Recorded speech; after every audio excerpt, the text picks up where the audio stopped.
আবু হুরায়রা রাদিয়াল্লাহু তাআলা আনহু বলেন, এতাহারাজুনা তাহারুজাল হিমারে, গাধা যেমন গাভীর সাথে মিলে লজ্জা বুঝে না, ষাঁড় যেমন গাভীর সাথে মিলে লজ্জা জানে না, আমার উম্মত খোলা মাঠে জেনা করবে, লজ্জা বুঝবে না। মুসলিম।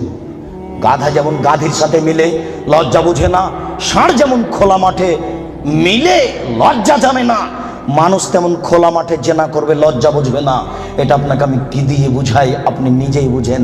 এই ছেলে, রমনা পার্ক তোমার বাড়ির পাশে, তুমিও সেখানে যাও। ঢাকা বিশ্ববিদ্যালয় তোমার বাড়ির পাশে, তুমি সেখানে যাও।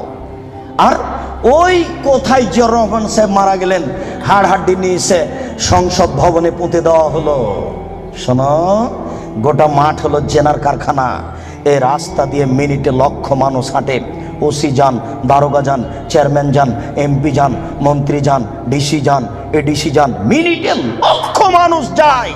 দেখো তুমি এই রাস্তার উপরে যুবক যুবতীকে চেপে ধরে আছে, যুবক যুবতীর উরু রানের উপরে মাথা দিয়ে ঘুমিয়ে আছে। কেউ কিছু বলে না, বলা নাকি যায় না। কেউ কিছু বলে না, বলা নাকি যায় না, বলা নাকি অপরাধ। এই দেশে নাকি কেউ মানুষ নেই, সবাই নাকি পশু। পশু যদি না হয় তাহলে বলে না কেন? জবাব কে দেবে? কাপুরুষ। জবাব তোমাকেই দিতে হবে। কেউ কেন কিছু বলে না। আল্লাহ রাসূল বলেন, আলাইনানে তাজনিনে জেনা হুমান নাজর। এই ছেলে, দুই চোখের জেনা হচ্ছে চোখ দিয়ে দেখা।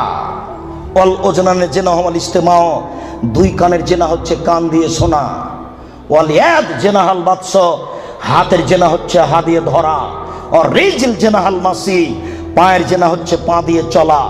জেনাল কালব তাতামানা তাস্তাহি, অন্তরের জেনা হচ্ছে পরিকল্পনা করা। জেনাল লেসানা নুতক, জিহ্বার জেনা হচ্ছে কথা বলা। এগুলি সব জেনা। আমি অনুবাদক, হাদিস মুসলিম। এবার তুমি বাঁচো কি করে? এই ছেলে, তোমার মোবাইলে দিন রাত পতিতালয়ের মেয়ে নাচে।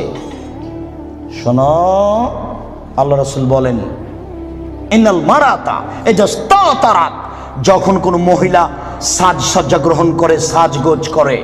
দেখো তুমি বিপদে পড়েছ, তোমার বোনও বিপদে পড়েছ। আমি অনুবাদক। তিনি বলেন, যখন কোনো মহিলা সাজসজ্জা করে, সাজগোজ করে, ঠোঁটে লিপস্টিক দেয়, পাউডার মাখে, তারপরে পুরুষের পাশ দিয়ে হেঁটে যায়, কেদা জানিয়ে ও ব্যভিচারণী, ও ব্যভিচারণী, ও ব্যভিচারণী। আমি অনুবাদক। 1450 বছর পূর্বে মুহাম্মদ সাল্লাল্লাহু আলাইহি ওয়াসাল্লাম কথা বলেছেন। আমি অনুবাদক, আমার কিছু করার নেই।